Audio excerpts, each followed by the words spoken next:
Pozdrav svima ljudi, ja sam Stefix ljudi, danas igramo Clash of Clans kao što vidite.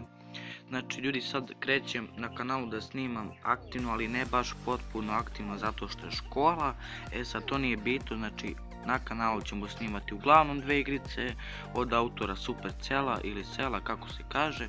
Znači Clash of Clans i Clash of Royale. Dobro, sad ćemo krenuti na gameplay, samo pokupim loot iz kolektora, znači ovako, mada nema nešto, ali kod je bitno. Znači ja sam ovdje napravio jednu strategiju u 40 hogova na 3, to jest vidjet ćemo, znači 40 hogova na 3, 2 hoga u clan castle na 5 i 6 barbarijana. Jedan tu barbarian king i 3 heal spela na 5. Sad meni ovdje se hogovi budže na 4. I još malo mi fali do Town Hall level 9 samo da nabuđim Lighting Spell i Peku. Sad, možda ću tu eventualno budžiti minione, ali ne koristim njih, možda bi ih koristio kada bi pravio balone i to. Sad, od defa mi samo ostale Tesle i ograda. Znači ogradu sam kao što vidite krenuo, znači ograda je ova na level 8 kao sa kostumskim glavama. Znači mnogo je teško da se skupi, kao što vidite ovdje imam 200, slučaj sam povukao, imam 237.000, znači što je veoma malo. Znači ću ovdje request da mi daju hogove. Znači budži mi se ovaj Dark Spell Factory na 2 da dobijem zemljotres.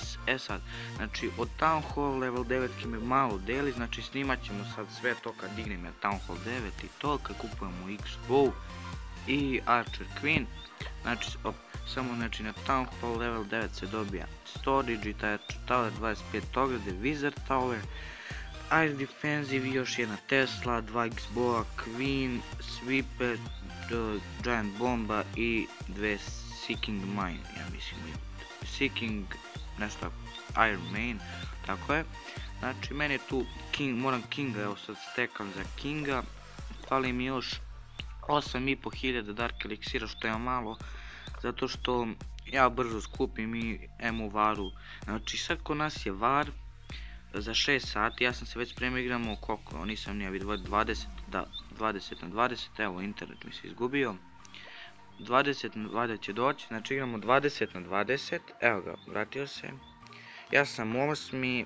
i napašću 8. Ja sam već skutovo 8. normalno. Znači ovo je baza za hogove kao što vidite. Znači pošto su mu svi ovi storage izbačeni, Go Wipe ovdje ne bi vršio posla, također ni zmajevi. Zato ovdje hogovi sjebu sve sav ovaj def, posle pustim možda Kinga i to i eto, da oni sjebu to. Sad, znači ja sam za ovu prvu epizodu hteo da pričamo bukvalno, znači vidite, možda je malo loši kvalitet ljudi u klipu, ali izbinjavam se to, zato imamo veći FPS i sve to ću popraviti vremenom, ali to je nebitno. Znači, ja možda ću posle ovog odmah snimiti Clash Royale da vidite moju arenu i to je špil i to. I ljudi, u klanu sam Srbija, Srbija, samo klan je level 7, isti klan kao pre, znači uđite tu ako hoćete. Znači to bi bilo to ljudi za ovu epizodu, hvala što ste pogledali ovaj klip, ako vam se svidio bacite subscribe, like, share i to bi bilo to.